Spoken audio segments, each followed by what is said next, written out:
कृष्णा गाडगीळ आणि sons limited 1832 पासून। अहिल्यानगरच्या शेवगाव तालुक्यात झालेल्या पावसामुळे नद्या-नाल्यांना पूर। शेवगावमधील भगोर परिसरात पाण्याखाली तर शेतामध्ये 2 ते 2.5 फुटांपर्यंत पाणी साचलं।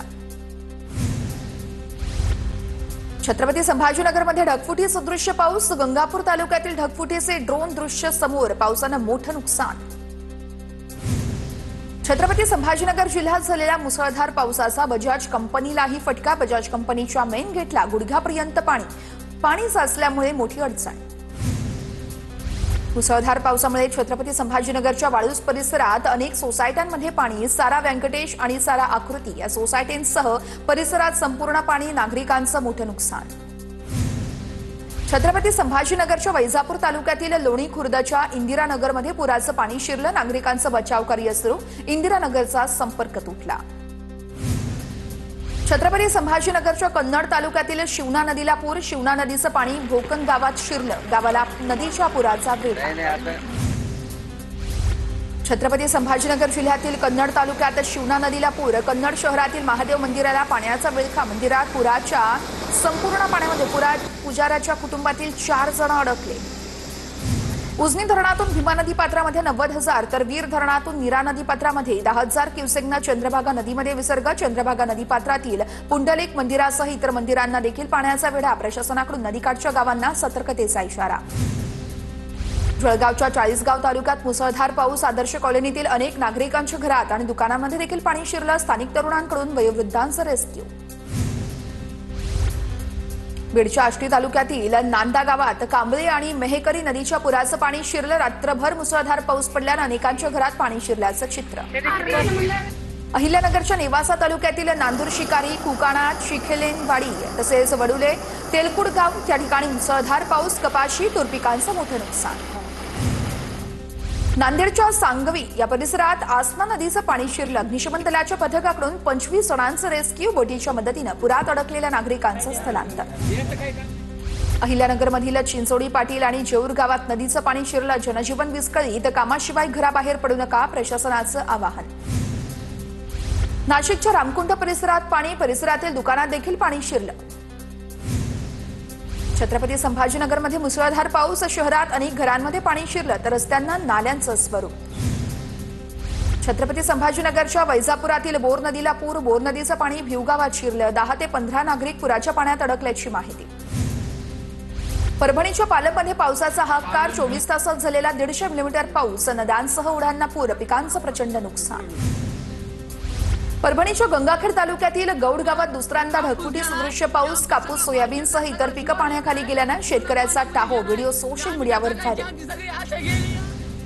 नाशिकच्या छत्रपती संभाजीनगर राज्य महामार्गावर अनेक ठिकाणी पावसाचं पाणी साचलं। पाण्यातून वाट काढताना वाहन चालवताना तारेवरची कसरत। निफाड जवळील अजोळे नाल्याजवळ तर एरंडोल गावमधील रस्तेही जलमय। छत्रपती संभाजीनगर जिल्ह्यातील वैजापूर तालुक्यातल्या भिवगावमध्ये पाणी शिरले। एनडीआरएफची टीम घटनास्थळी दाखल। 12 जणांचं रेस्क्यू। रात्रभर झालेल्या मुसळधार पावसामुळे धाराशिव लातूर रस्ता बंद। दोन्ही बाजूला वाहतूक थांबली। नदीकाठच्या गावांचा संपर्क तुटला। धाराशिवच्या भूम तालुक्यातील पखरूडमध्ये मुसळधार पाऊस। पावसामुळे रस्त्यावरील पूल वाहून गेला। रस्ता ओलांडण्यासाठी नागरिकांची मोठी कसरत। जालन्याच्या भोकरदन तालुक्यात जोरदार पाऊस। निमगाव परिसरात असणाऱ्या पूर्णा नदीच्या पुलावरून पाणी वाहू लागलं। हसनाबाद भोकरदन मार्गावरील वाहतूक ठप्प। जालना जिल्ह्यातील बदनापूर तालुक्यातल्या वाकळणी आणि आसपासच्या परिसरात जोरदार पाऊस। फळबागेत पाणी साचलं। फळबागांमध्ये गुडघाभर पाणी साचल्यानं उत्पादनावर मोठा परिणाम। लातूरच्या उदगीर तालुक्यात नदीच्या पुरात शेती वाहून गेली। देवदर्शन या भागात देव नदीच्या पुरामुळे सोयाबीन, तूर आणि ऊस पिकांचं मोठं नुकसान। शेतकरी हवालदिल। शेती वाहून गेल्यानं शेतकऱ्यांचा आक्रोश। अहिल्यानगरमध्ये पावसामुळे दसऱ्याच्या तोंडावर हाताशी आलेलं पीक पाण्याखाली। 2 दिवसांनी बाजारात जाणारा झेंडू पाण्यात गेल्यानं शेतकरी संकटात। तर राहाता तालुक्यात ढगफुटी सदृश्य पाऊस झाल्यानं अनेक गावांचा संपर्क तुटला। अकोला जिल्ह्यातील उगवा परिसरामध्ये झालेल्या मुसळधार पावसामुळे शेतकरी संकटात। मुसळधार पावसाचा खरीप हंगामातील सोयाबीन पिकासह तूर आणि कापूस पिकाला मोठा फटका। धाराशिव जिल्ह्यातील तेरणा नदीला पूर। नदीकाठच्या गावांना प्रशासनाचा सावधानतेचा इशारा। नदीकाठच्या शेती पिकांचं मोठं नुकसान। ड्रोन दृश्य समोर। भंडाराच्या मोहाडी तालुक्यातील अनेक ठिकाणी शेतकऱ्यांचे नुकसान, तलाठ्यांनी नुकसानग्रस्त भागाची पाहणी केली, मात्र आदेशाअभावी पंचनामे रखडले. धाराशिव जिल्ह्यात 8 दिवसात चौथ्यांदा अतिवृष्टी. जिल्ह्यात सरासरीपेक्षा 158% पाऊस. अनेक ठिकाणी रस्ते अद्यापही बंद. जिल्ह्यातील नदीकाठच्या गावांना सुरक्षित ठिकाणी हलवलं. धाराशिवच्या तेरणा पब्लिक चॅरिटेबल ट्रस्ट कडून पूरग्रस्तांना मदतीचा हात. ट्रस्टकडून 51 लाख रुपये पूरग्रस्तांच्या मदतीसाठी मुख्यमंत्री सहाय्यता निधीत जमा. आमदार आणि जगजितसिंह पाटील यांची माहिती. ठाण्यातील पावसामुळे उल्हास नदीच्या पाणी पातळीत मोठी वाढ. प्रशासनाकडून नागरिकांना सतर्कतेचा इशारा. हवामान खात्याकडून ठाणे जिल्ह्याला रेड अलर्ट जारी. नांदेडच्या गोदावरी नदीनं धोक्याची पातळी ओलांडली, त्यामुळे नवघाट परिसरातील अनेक घरात पाणी शिरलं. विष्णुपुरी प्रकल्पातून 2,98,000 क्युसेकनं गोदावरी नदीपात्रात विसर्ग सुरू.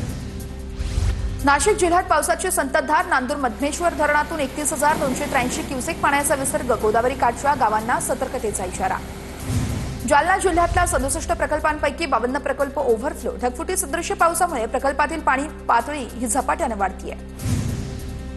जायकवाडी धरणाचे आपत्कालीन दरवाजे उघडले. जायकवाडी धरणातून 1,13,184 क्युसेकनं पाण्याचा विसर्ग. गोदावरी नदी दुथडी भरून वाहू लागली. पालघरमधील मोडकसागर, मध्य वैतरणा, तानसा धरणातून पाण्याचा विसर्ग सुरू. जिल्ह्यातील दहराजा, सूर्या, पिंजाळ आणि वैतरणा नद्या इशारा पातळीवर. छत्रपती संभाजीनगरच्या कन्नड तालुक्यातील शिवना टाकळी बंधारा ओसंडून वाहू लागला. नदीकाठच्या नागरिकांना सतर्कतेचा इशारा. पुणे शहर तसेच पिंपरी आणि ग्रामीण भागाला आज पावसाचा येलो अलर्ट. पुण्याच्या घाटमाथ्याला आज रेड अलर्ट. खडकवासला धरणातून 10,000 क्युसेकनं विसर्ग वाढवल्यास भिडे पूल पाण्याखाली जाण्याची शक्यता. पुण्यातील भीमाशंकरमध्ये पावसाची संततधार, त्यामुळे चासकमान, भीमासखेड आणि कळमोड या धरणातून पाण्याचा विसर्ग वाढवला, त्यामुळे नदीकाठच्या गावांना सतर्कतेचा इशारा. अहिल्यानगरच्या शिर्डी परिसरात ढगफुटी सदृश्य पाऊस. शिर्डीतल्या अनेक घरात पाणी. जनजीवन विस्कळीत. राहता, साकुरी तसेच नगर मनमाड महामार्गावर पाणी वाहू लागलं. बीड जिल्ह्यात मुसळधार पाऊस. पुलावरून दुचाकी घेऊन जाणारा तरुण वाहून गेला. देवखेडा गावातील नागरिकांनी तरुणाला वाचवलं. छत्रपती संभाजीनगरच्या कन्नड तालुक्यातील पिशोर परिसरात ढगफुटी सदृश्य पाऊस. नदी नाल्यांना पूर. अंजना नदीलाही महापूर. अनेक गावांचा संपर्क तुटला. छत्रपती संभाजीनगरमधील वैजापूर तालुक्यात मुसळधार पाऊस. परसोडा गावातील पुलाला पाणी लागलं. ढेकू नदीला मोठा पूर आल्यानं गावात पाणी शिरलं. छत्रपती संभाजीनगर शहरात देखील मुसळधार पाऊस. पावसामुळे मुकुंदवाडी भागातील घरांमध्ये पाणी शिरलं. घरातील साहित्याचं मोठं नुकसान. जळगावच्या 40 गावामध्ये मुसळधार पावसानं झोडपलं. पाटणादेवी अभयारण्यामध्ये डोंगरी नदीनं रौद्ररूप धारण केलं. नागरिकांना सुरक्षित ठिकाणी नेलं. अग्निशमन दलाकडून सायरन वाजवून लोकांना अलर्ट. जळगावच्या 40गाव तालुक्यामध्ये रात्रीपासूनच मुसळधार पाऊस. डोंगरी आणि तितूर नदी दुथडी भरून वाहतीये. प्रशासनाकडून नागरिकांना सतर्कतेच्या सूचना. अमरावतीच्या मोर्शीतील अप्पर वर्धा धरणाचे 7 दरवाजे उघडले. धरण परिसरातील गावांना आणि नदीकाठच्या गावांना सतर्कतेचा इशारा. लातूरच्या ग्रामीण भागातील अनेक रस्ते वाहून गेले. रस्त्यांवर खड्ड्यांचं प्रमाण वाढलं, तर अनेक ठिकाणी पुलांची पडझड झाली. छत्रपती संभाजीनगरच्या फुलंब्री तालुक्यातील बोरगाव अर्ज या गावात मुसळधार पाऊस. गिरजा नदीला पूर. गणपती मंदिरात पाणी शिरलं. गावकऱ्यांना सतर्कतेचा इशारा. धाराशिव जिल्ह्यातील तेरणा नदीला पूर. नदीकाठच्या गावांना प्रशासनाचा सावधानतेचा इशारा. नदीकाठच्या शेतीचं मोठं नुकसान. ड्रोन दृश्य समोर. अहिल्यानगरच्या राहता तालुक्याला अतिवृष्टीनं झोडपलं. उड्या नाल्यांना पूर, तर शेती पाण्याखाली. शिर्डी परिसरातून जाणारा नगर मनमाड महामार्ग वाहतुकीसाठी बंद. बीड जिल्ह्यात आज पुन्हा मुसळधार पाऊस पडण्याचा इशारा. बीडसह 11 तालुक्यांना अतिवृष्टीचा मोठा फटका. सततच्या पावसामुळे शेतात पाणी साचल्यानं पिकांचं नुकसान. सततच्या पावसामुळे पंढरपूर तालुक्यातील शेती पिकांचं मोठ्या प्रमाणात नुकसान. पिराची कोरोलीमधील शेतीला अतिवृष्टीचा तडाखा. 4 एकरवरील शेवग्याच्या शेंगांचं नुकसान. शेतकरी उद्धव कौलगे यांचं लाखोंचं नुकसान. मुसळधार पावसामुळे अहिल्यानगरमधील ओढे नद्यांना पूर. करंजीमधील ओढ्याच्या पुलावरून पाणी वाहू लागलं. नगर पाथर्डी महामार्गावरील वाहतूक धीम्या गतीनं सुरू. सोलापुरातील सीना नदीला पूर. राष्ट्रीय महामार्गाचा सर्व्हिस रोड अक्षरशः वाहून गेला. डांबरी रस्ता वाहून गेल्यानं 4 ते 5 फुटाचा खड्डा पडला. तसेच हिंगोली गावात पाणी शिरलं. नाशिक शहरासह गंगापूर धरणाच्या पाणलोट क्षेत्रामध्ये पावसाची संततधार सुरू. गंगापूर धरणातून 5,447 क्युसेक वेगानं गोदावरी नदीपात्रात विसर्ग वाढवला जाण्याची शक्यता. नदीकाठच्या लोकांना सतर्कतेचा इशारा. नांदेडच्या विष्णुपुरी प्रकल्पाचे 16 दरवाजे उघडले. गोदावरी नदीपात्रात 2,98,000 क्युसेकनं विसर्ग. गोदावरी नदीकाठच्या हजारो हेक्टरवरील शेती पिकांना मोठा फटका. अहिल्यानगर जिल्ह्यात पावसाचा कहर. संगमनेर लोणी रस्त्यावर पाणीच पाणी, वाहतूक विस्कळीत, जनजीवन पूर्णतः विस्कळीत. पूना गाडगीळ आणि सन्स लिमिटेड 1832 पासून.